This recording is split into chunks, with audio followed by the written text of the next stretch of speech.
Alright, so welcome back to the channel. First off, I do apologize for the lack of uploads within the last week and a half, 2 weeks. My grandfather had just passed away from cancer, so my family was kind of going through and sorting through things with that. And yeah, obviously a little bit stressful of a time. And I didn't really have time to really sit down and actually film anything. But now that I am back in the normal groove, I can get things out for you guys. And that brings us to this topic of this video, which is basically what should my first car be, or what kind of car should I buy for my first car. So now, first of all, when it kind of this video, I don't expect it to really go crazy. It's strictly fan service. I get asked this question tons and tons of times by people, and especially in the younger demographic. So this is mostly between the ages of 16 and 24, and I'd rather, help them out and start them off on the right foot by giving some advice. So in that aspect, I'm going to give you 5 things that you need to keep in mind when you're purchasing a vehicle, and then another 5 recommendations of vehicles that you should purchase. Now, obviously, if you do like the content, make sure you drop a like and definitely subscribe. I did just hit about 100 subscribers, so thank you to all of those people who have subscribed. I honestly didn't think I would even get 100 subscribers because, ironically, I did start this channel just as something to kind of goof around with at the request of actually one of my former students, or actually quite a few of them. But anyways, so with that out of the way, let's just go and jump right into what I was going to say.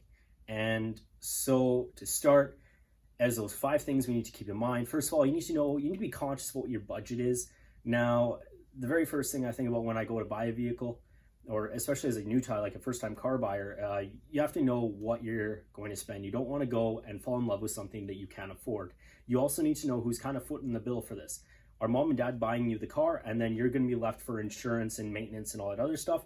Or kind of what's the scenario? Obviously, don't take advantage of your parents. If they are purchasing something for you, please don't be, the kid who's like, I like the spoiled brat who demands I think wasn't there someone who drove their Jaguar into a lake or something because they didn't get a Mercedes or something? It was something weird like that. Now, I can't remember. But anyways, don't be that spoiled brat. Accept what the gift that your parents are giving you and be happy with it. But you do have to know how much you're going to be spending on the car and the total cost of ownership. So that meaning insurance and maintenance. So now, once you figured out your budget, the second thing I want you to move around is to talking about whether you're going to be financing the car or paying with cash. Now, I would highly suggest not financing a vehicle as your first vehicle. Just don't. It's a lot of dealerships will tell you, or a lot of people in the car industry are going to tell you, oh, it's a great way to build your credit. First of all, if you're under if you're under the age of 18, you're going to need a co-signer. And I personally wouldn't, this is just me, and I personally wouldn't enter into that kind of an agreement because you're going to be paying for that car for quite a while, and you're not going to have access to good finance rates because your credit hasn't been built up. I would highly suggest once you're 18, go get a credit card. Don't go crazy with it, but build up your credit portfolio a little bit that way before you enter into an agreement where you can per se build credit.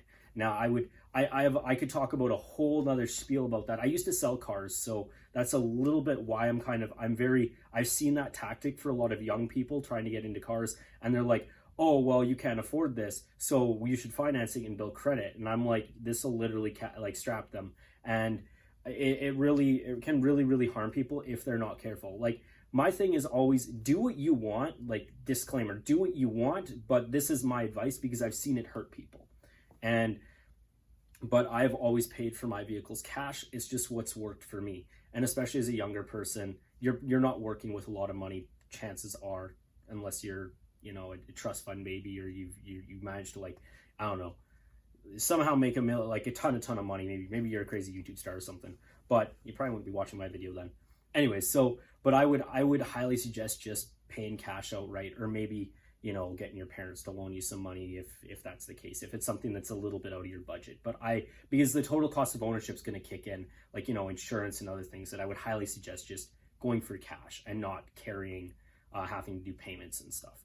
So that's the second thing. The third thing I would talk about is insurance. So this is why I would highly suggest as your first vehicle to stay away from certain luxury brands, BMW, Mercedes, Audi, Lexus, Infiniti, Acura. You could even talk about Cadillac. But then there's like, don't buy, it's like, don't buy certain vehicles that kind of are targeted towards a certain demographic as well. But like, I would suggest don't purchase really like high-end luxury vehicles as your first car, because like you don't really know how to drive them that well. I mean, maybe you've gone to racing school or something, who knows. But the insurance company is going to look at that, and they're going to be like, especially high performance vehicles, they're going to look and be like, you are a statistical risk, right? You're at a higher risk to offend, speeding, accidents. It's a higher liability, so your insurance premiums are just going to go through the roof. Also, kind of a funny little tidbit for you guys, females usually have way better insurance rates than men. So I guess there is a little bit of sexism in that industry, but I guess there is stats behind that to prove it. Although I wish we could just have equal rates for once. But yeah, so make sure you know about insurance rates. Always call and get a quote before you go and like pick something up, because the last thing you want to do is have a insurance premium that's like, a few $100s a month when you that's going to be way too expensive, and you're like really strapped for that. You would hate that. I would hate that for you, and that's just not what I'm about. Anyways, so the fourth thing I would definitely talk about is to keep in mind is reliability. Nothing sours car ownership like an unreliable vehicle. I've had like reliable vehicles, and I've had unreliable vehicles, and I really like, nothing's gonna make you hate the car more than an unreliable vehicle. And when you have to pay for that and you have to fix it all the time. Now you might get some really funny stories. Like looking back, I have a lot of funny stories from the unreliable vehicles that I've had over the years, but it's never been fun for me in that moment when I go out and I need to go to work or I need to go do something and the car doesn't start. Like I had a 93 Civic Si that was a piece of junk. I feel sorry. I bet you that car is probably in the scrapyard by now. It should be in the scrapyard by now. That car is like literally possessed. But yeah, that car let me down more times than I can count. So yeah, it was a piece of junk. But yeah, I should maybe I should make a video just dedicated to how bad that car was. But and not a bash on Civics. You're gonna hear about that later. I love Civics, but that one was a special gremlin. But yeah, just make sure that you buy something that is reliable, where you can get in, turn the key over, and you can drive to and from work, to and from school, to and from university, and not have any issues with it. It's just gonna be way easier for you. Okay, and so the very last thing, the fifth thing that I would keep in mind is just the availability of the car.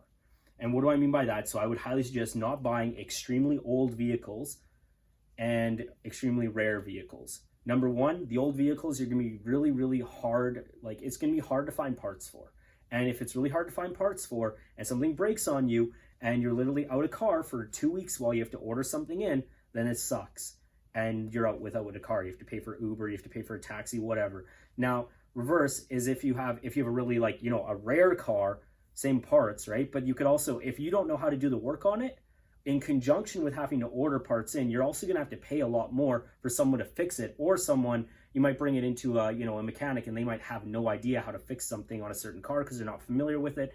And then all of a sudden, bam, the bill goes way up and it might not even be fixed properly because you don't it's just a rarer car. So keep those in mind, and we're going to transition over to my top 5 recommended vehicles.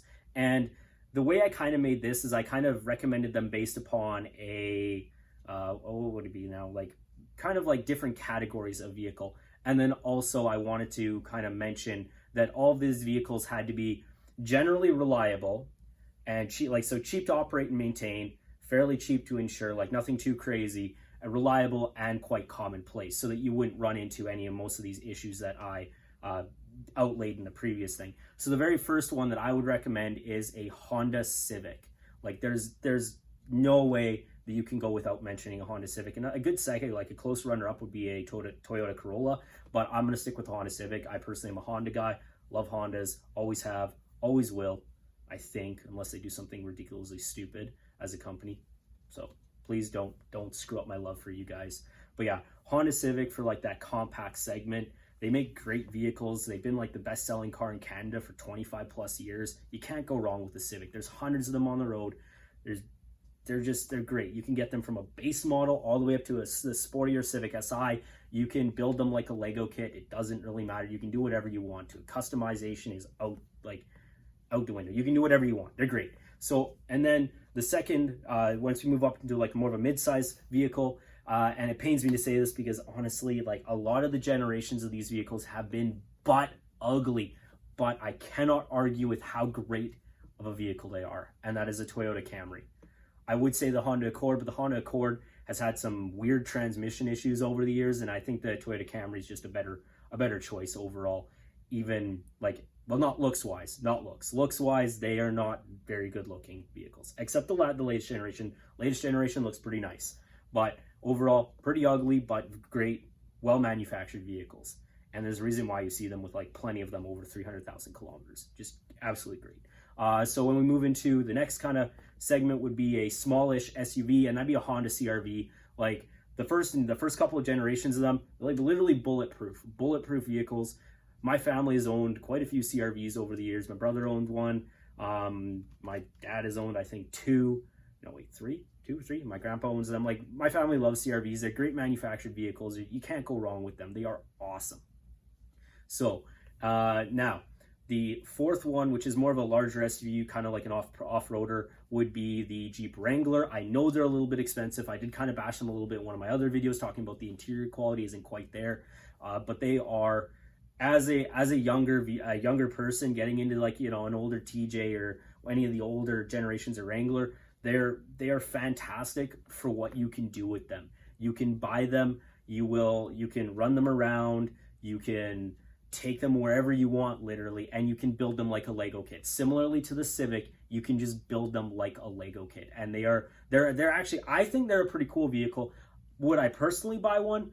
Maybe, if I had a reason to go off-road, but I don't. So, but I think they're a great vehicle. I think they're cool, and they definitely get the job done. And so for the last one, which is kind of a light duty pickup, would be a Toyota Tacoma. I know they're like ridiculously expensive, but they do have some really good pros with them, and like the best thing about them is their resale. Now I know that some of the generations did have frame issues, although as I've learned with Toyota is actually a pretty good company when it comes to recalls. So just, you know, be careful with what you're kind of looking at, but always make sure the recalls have been done on a vehicle. But overall, the Tacoma is just fantastic. And all five of these vehicles or recommendations do carry a good resale value. So that's another thing that you might want to just kind of keep in mind. They all carry good resale value. So anyways, now I'm going to cut it off there, and I don't have anything more to say. But anyways, thank you very much for paying attention, and hopefully this did help you out. And obviously, if it did help you out, you know, drop a like, hit the subscribe button. Actually, cool thing, next video that I'll be working on is I'm going to be installing a fog light into my 335i because it broke. So I'll show you guys how to do that. But anyways, I'll catch you in the next one. Take care. Have a fantastic day. See ya.